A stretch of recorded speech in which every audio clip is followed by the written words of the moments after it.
I always thought living on a ranch would be peaceful.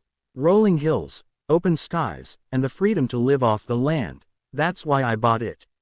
But I quickly learned that freedom came with a hidden cost, my HOA. It started innocently enough. One morning, I noticed workers surveying my property.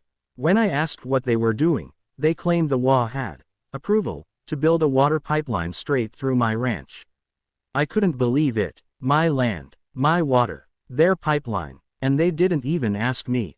I went to the HOA office, thinking I could reason with them. Big mistake. The president sneered and said, "It's for the community, and it's final. You can't stop progress." They handed me a stack of legal documents, filled with jargon, making it sound like I was the unreasonable one.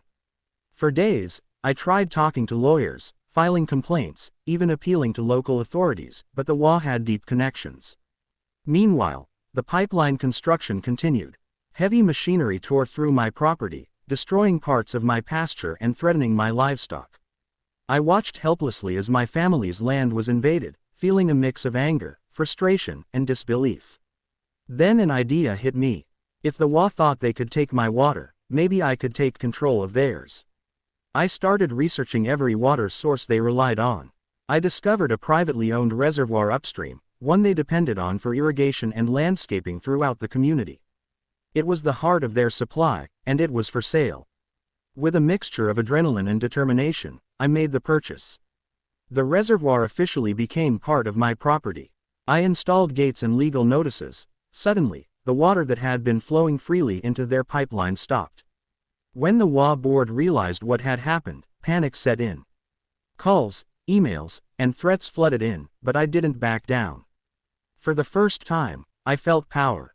After weeks of being bullied and ignored, I had the upper hand.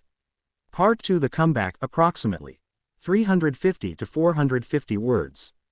The next morning, the HOA members arrived at my gate, thinking intimidation would work.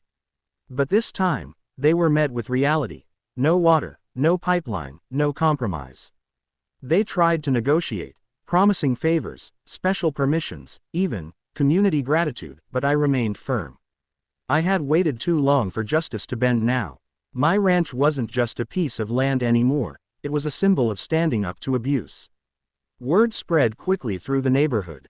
Homeowners whispered about my move, some admiring my boldness, others worried about the escalating conflict. News outlets caught wind of the story, painting me as the rancher who stood up to a tyrannical HOA. Suddenly, I wasn't just a victim, I was a force to be reckoned with. The HOA tried legal action, claiming interference with community utilities, but every lawyer I consulted told me the same thing. I had every right to my property and water rights. The pipeline project ground to a halt. Their expensive machinery sat idle while my gates controlled the flow of every drop. Finally, after months of tension, the HOA backed down. They had no choice.